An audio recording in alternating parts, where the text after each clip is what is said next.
Short time ago, the U.S. military carried out massive precision strikes on the three key nuclear facilities in the Iranian regime: Fordow, Natanz, and Esfahan. Everybody heard those names for years as they built this horribly destructive enterprise.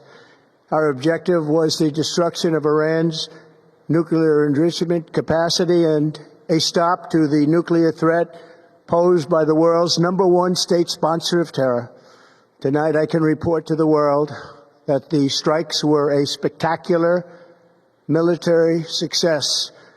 Iran's key nuclear enrichment facilities have been completely and totally obliterated. Iran, the bully of the Middle East, must now make peace. If they do not, future attacks will be far greater and a lot easier. For 40 years, Iran has been saying death to America, death to Israel. They have been killing our people, blowing off their arms, blowing off their legs with roadside bombs. That was their specialty. We lost over 1,000 people, and hundreds of thousands throughout the Middle East and around the world have died as a direct result of their hate. In particular, so many were killed by their general, Qasem Soleimani. I decided a long time ago that I would not let this happen. It will not continue. I want to thank and congratulate Prime Minister Bibi Netanyahu. We worked as a team like perhaps no team has ever worked before. And we've gone a long way to erasing this horrible threat to Israel. I want to thank the Israeli military for the wonderful job they've done. And most importantly, I want to congratulate the great American patriots who flew those magnificent machines tonight, and all of the United States military on an operation the likes of which the world has not seen in many, many decades. Hopefully, we will no longer need their services in this capacity. I hope that's so. I also want to congratulate the chairman of the Joint Chiefs of Staff, General Dan Raisin-Kane, spectacular general, and all of the brilliant military minds involved in this attack. With all of that being said, this cannot continue. There will be either peace or there will be tragedy for Iran far greater than we have witnessed over the last 8 days. Remember, there are many targets left. Tonight's was the most difficult of them all, by far, and perhaps the most lethal. But if peace does not come quickly, we will go after those other targets with precision, speed, and skill. Most of them can be taken out in a matter of minutes. There's no military in the world that could have done what we did tonight, not even close. There has never been a military that could do what took place just a little while ago.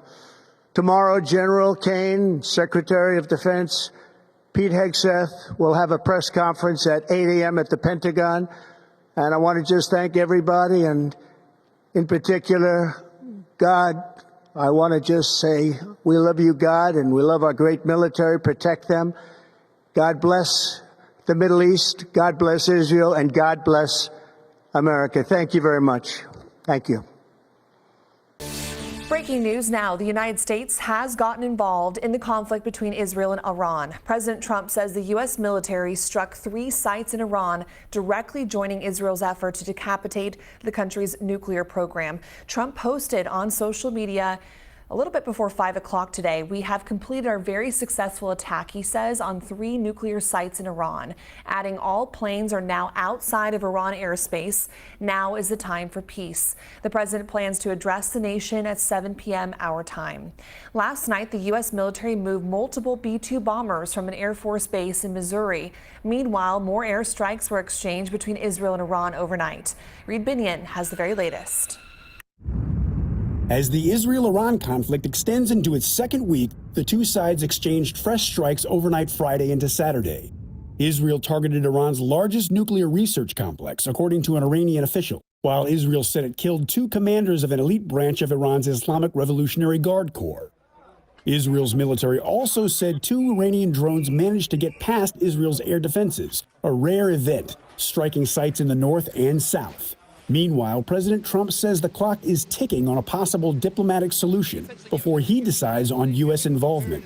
We're going to see what that period of time is, but I'm giving him a period of time. And I would say 2 weeks would be the maximum. But so far, there haven't been any breakthroughs during talks in Geneva and Turkey. Iran's foreign minister said his country won't negotiate with the U.S. while Israel's bombardment continues. Iran is ready to consider diplomacy once again, and once aggression is stopped and the aggressor is held accountable for the crimes committed. The foreign minister adding that if the U.S. gets involved in the conflict, it would be, quote, very dangerous for everybody. Reed Binion, King 5 News. And again, that breaking news, the U.S. has now gotten involved. Trump will speak around 7 p.m. our time. As the conflict continues, Iranian Americans in Western Washington are speaking out. Computer scientist Ali Musavi says he has no choice but to protest as his home country of Iran is under Israeli bombardment. He marched alongside dozens of fellow Iranian Americans in Kirkland this week in opposition to the U.S. government's involvement in the conflict. Musavi says he has already lost friends and family members. United States of America has started speaking like the dragon. That is what Revelation 13 verses 11 to 18 says. As you can see, it is regaining her lost supremacy. And once it gains that supremacy and starts ruling the world as the superpower, definitely the prophecies of the book of Revelation shall be fulfilled. Are you ready, my friend? The prophecies are fulfilling. Be prepared for the second coming.